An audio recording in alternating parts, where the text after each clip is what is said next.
Welcome to the Tech Meme Ride Home for Monday, December 28th, 2020. I'm Brian McCullough. Today, the Chinese Communist Party is throwing serious cold water on its entire tech sector by continuing to target Jack Ma.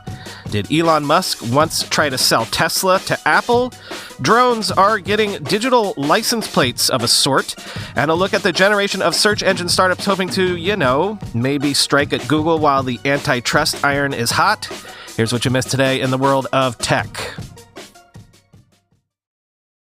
So, what did we miss?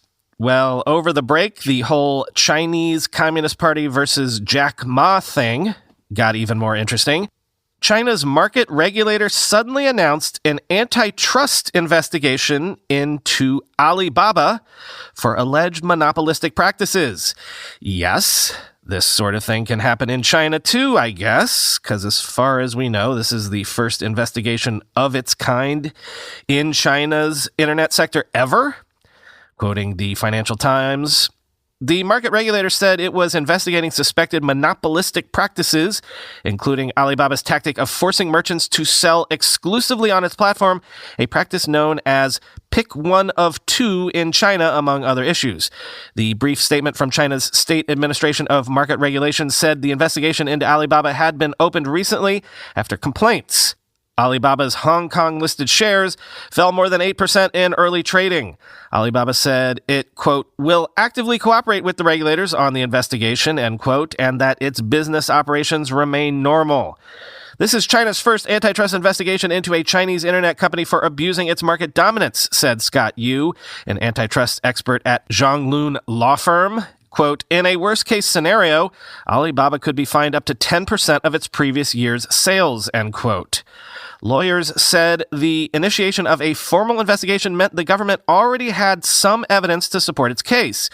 Regulators, quote, definitely have evidence, but it is hard to say whether they will ultimately decide this constitutes monopolistic behavior and its punishment, said Yu Jinhua at Shanghai-based Debund Law Offices, end quote.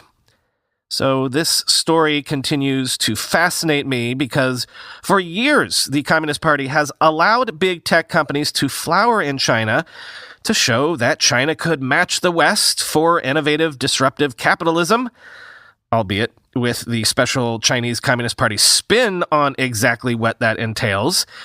Implicitly, I suppose, it has always entailed the Communist Party always having the final say on what exactly disruptive capitalism entails. And it's interesting to see them very openly pulling the reins on Jack Ma, one of the earliest and highest profile of the entrepreneurial success stories in tech China. Alibaba was founded all the way back in 1999.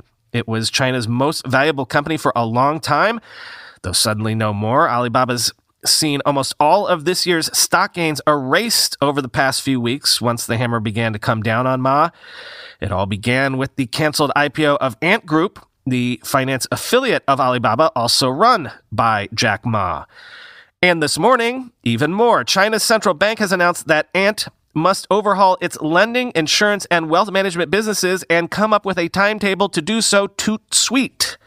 Quoting Bloomberg, the central bank summoned Ant executives over the weekend and told them to rectify the company's lending, insurance, and wealth management services, the People's Bank of China said in a statement Sunday.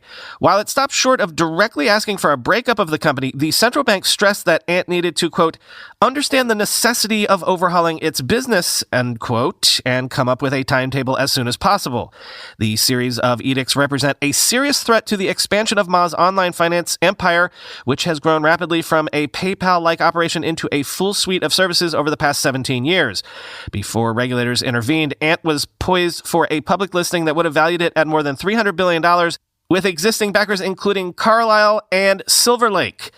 The Hangzhou-based firm now needs to move forward with setting up a separate financial holding company to ensure it has sufficient capital and protect personal private data, the central bank said. Authorities also blasted Ant for subpar corporate governance, disdain toward regulatory requirements, and engaging in regulatory arbitrage. The central bank said Ant used its dominance to exclude rivals, hurting the interest of its hundreds of millions of consumers, end quote. As Dr. Trey, who knows way more about China than I do, said on Twitter, quote, I'm still perplexed why they decided to kill Ant the day before its IPO.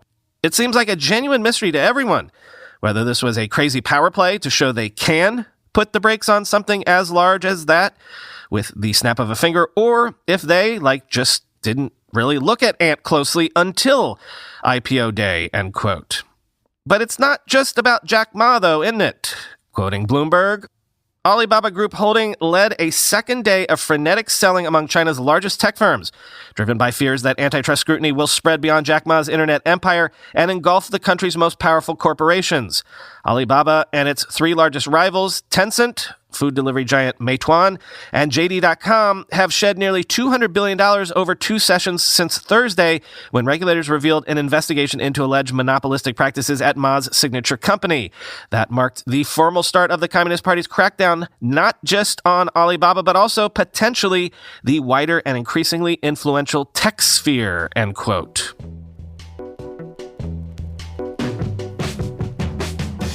If the CCP is seeming to throw cold water on the entire internet sector in China, our good friend Ming-Chi Kuo is throwing cold water on my prediction that we'd see an Apple car in some form within the next 5 years. In a new research report, Kuo says that Apple Car's unclear development schedule means it would only launch in a 2025 to 2027 timeframe, while changes in the whole EV/self-driving market in the meantime could even push any hypothetical launch beyond that, quoting MacRumors.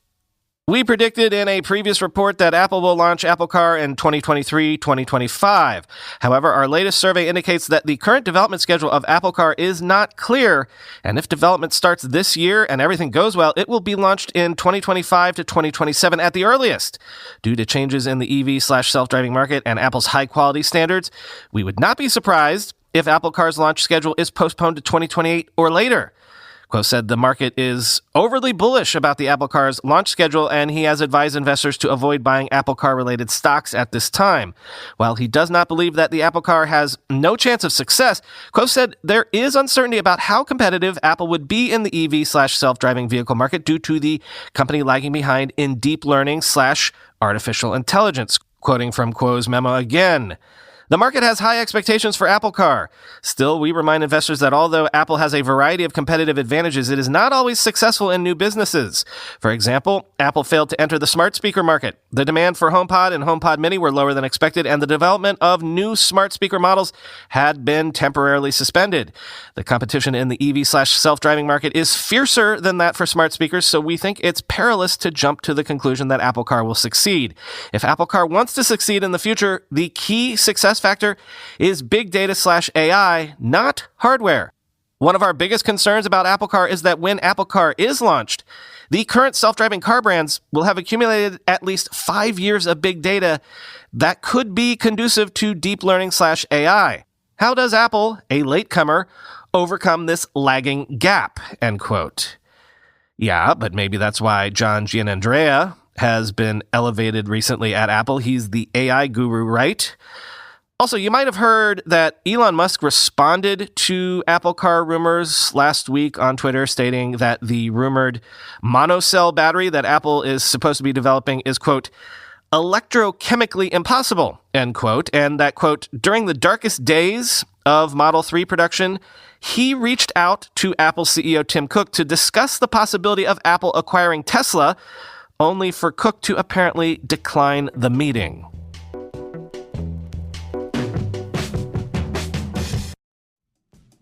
Tovala is a meal service for insanely busy people like us. Tovala has reinvented home cooking to save you time. Their motto is no mess, no prep, no hard stuff. I told you, I tried other meal services, but it ended up being, 45 minutes of cook and prep time, which, completely defeated the whole purpose for me. Not with Tovala, because Tovala sends you meals that cook themselves in the smart oven. No need to shop, prep, cook, or clean. Instead, use the Tovala Wi-Fi connected smart oven to scan, relax, and enjoy. Their meals are sourced, prepared, and delivered fresh. Literally fresh. Raw slices of delicious salmon, fresh pasta, fresh arugula, and they've added higher-end stuff lately. I'm having steak today for lunch, and they sent a roast shrimp paella last week that I swear was the tastiest meal I've had all year. On par with anything you could get from a restaurant. And hey, not being able to get things from restaurants right now is kind of the point, right? Restaurant-level meals in your own home kitchen? Yes. Tovala. Go to tovala.com/ride for $150 off. Have we ever offered a bigger coupon for anything? That's tovala.com/ride. A healthy life includes a healthy sex life. But if you struggle with erectile dysfunction, you might not feel like your best self. If you want help with ED, Roman connects you with a real U.S. licensed healthcare professional who can prescribe the medicine you need. With Roman, you can get a free online evaluation and ongoing care for ED, all from the comfort and privacy of your home. A healthcare professional will work with you to find the best treatment plan. If medication is appropriate, Roman will ship you real medicine with free 2-day shipping. The whole process is straightforward, simple, and discreet. Getting started is simple. Just go to getroman.com/techmeme and complete an online visit. Erectile dysfunction used to be rough to talk about, but now there's Roman. Complete an online visit today to connect with a doctor and take care of it. Just go to getroman.com/techmeme to get $15 off your first order of ED treatment, a free online visit, and free 2-day shipping. That's getroman.com/techmeme for $15 off your first order of ED treatment. getroman.com/techmeme. There's a new regulatory game in town for U.S. drone operators. The FAA, which of course regulates stuff in the air, has outlined its plans for remote ID broadcasts from drones. In other words, drones are about to get essentially license plates. Quote, all but the smallest drones will have to broadcast a radio signal identifying them and their location under new Federal Aviation Administration regulations, according to a summary of the action reviewed by Bloomberg News. The new regulations, portions of which will come into play after 30 months of them becoming effective, are an important foundation required before drone deliveries and other commerce can occur. They mark the most significant regulatory expansion in drone capabilities since the devices first trickled into civilian markets starting about a decade ago.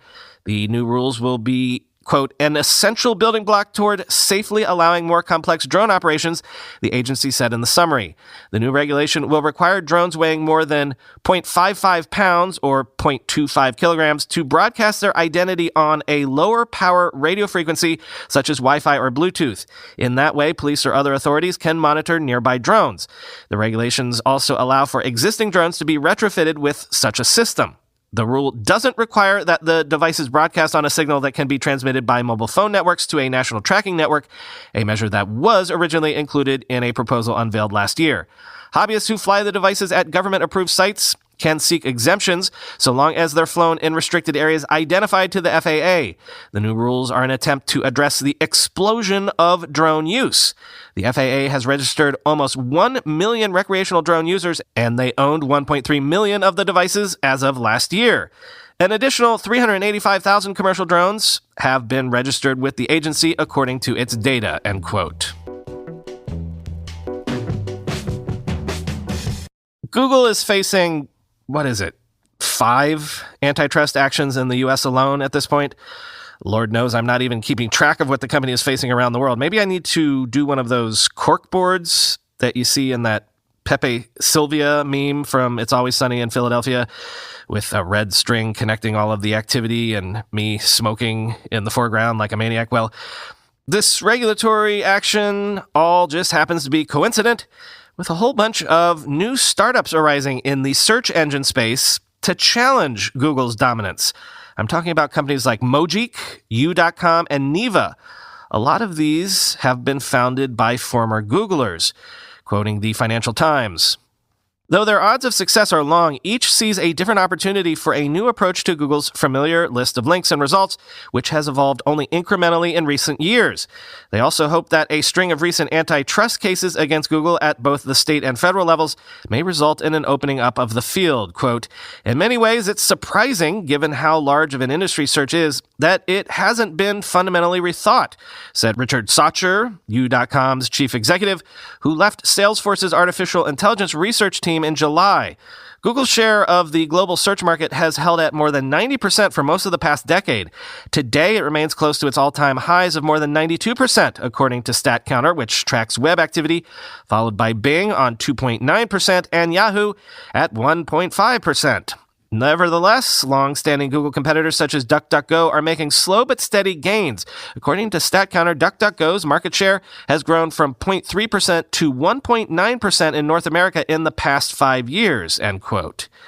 A lot of these new startups are focusing on AI as a differentiator to source different, ideally, one would think better, search results. But that would be something that, if proved successful, Google could just easily incorporate into its own operations, right? No, the key, it would seem to me, would be to triangulate against the one thing Google can't give up.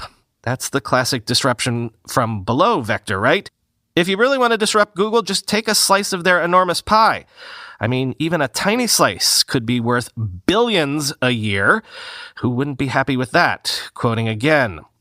Bill Cochran, a former Google executive and now Neeva investor at venture capital firm Sequoia, sees his former employer's reliance on ads as its greatest vulnerability. Quote, "The biggest issue is you start to see more and more ads, and it is becoming more complex for the user to understand what is advertising and what is not," he said. Neeva, which has raised $37.5 million in funding, also combines results from a user's emails and other online information with what it hopes will be higher quality web results in specific niches, such as product search. "We envision a search engine very differently," said Siddhar Ramaswamy, Google's former head of advertising and co-founder of Neeva. The two new ventures have emerged this year as Google faces a barrage of regulatory complaints, including 2 state-led antitrust lawsuits and a federal case in the U.S. about what critics such as Yelp allege is monopolistic behavior. Its would-be rivals hope that could create new opportunities, if only by distracting Google with legal cases or constraining its ability to launch new products. "For us, antitrust, I think, will be helpful," said Mr. Sacher. "It depends on how it is executed." But he added, "I don't think antitrust is going to create happy users and customers. Ultimately, you have to create an amazing experience," end quote. And finally today, sort of a long read from the Wall Street Journal in a sort of end-of-year wrapper story. It's a piece that looks at what we've been saying all year, how due to the pandemic, trends that may have taken years to unfold, things like remote work or the acceleration toward virtual commerce, happened this year in a matter of months. Quote, "The shift from physical to virtual commerce went hand in hand with the rise of remote and contactless payments and the decline of cash. The virus prompted some bastions of cash, such as casinos, to introduce more cashless technology. The virus-driven shift to online naturally increased remote payments. For example, the card-not-present share of total credit card spending rose from about 40% in February to more than 50% in early December, according to J.P. Morgan Chase & Company. For many merchants, the pandemic made that shift a matter of survival.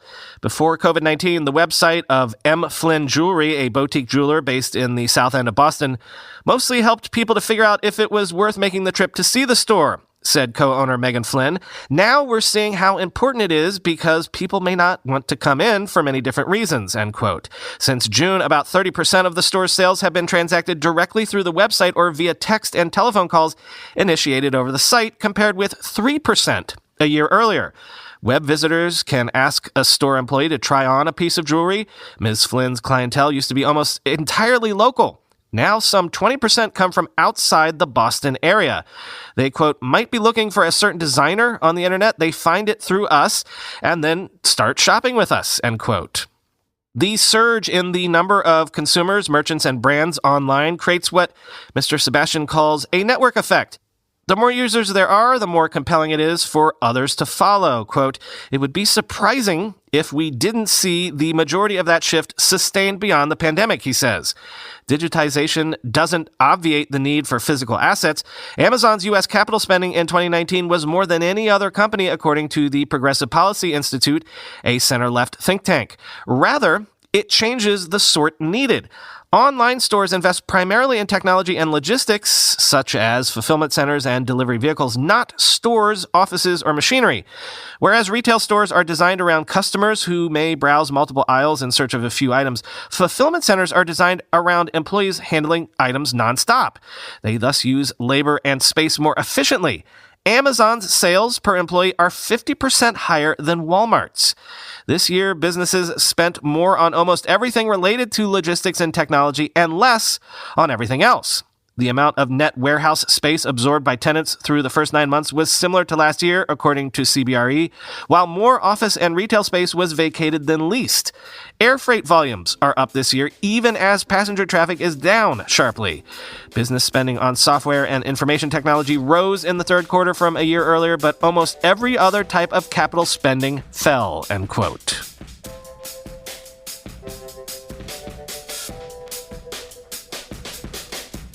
Hope you had a rejuvenating holiday weekend, everyone. Over the break, I saw a couple of you telling the world about the podcast, including Justin Cohn on Twitter, who said, quote, "I devour tech news and podcasts like my life depends on it. The best daily tech news podcast right now is Tech Meme Ride Home. 10 out of 10 recommended." It's always appreciated when folks do things like that. I mean, if you listen to me every single day, then I'm in your head more than anybody else, right? So if anyone in your life even remotely mentions podcasts, don't be shy. Tell the world about the ride home. Tweet it, Facebook it, TikTok it, maybe? I don't know. However you do it, spread the word. Always appreciated. Talk to you tomorrow.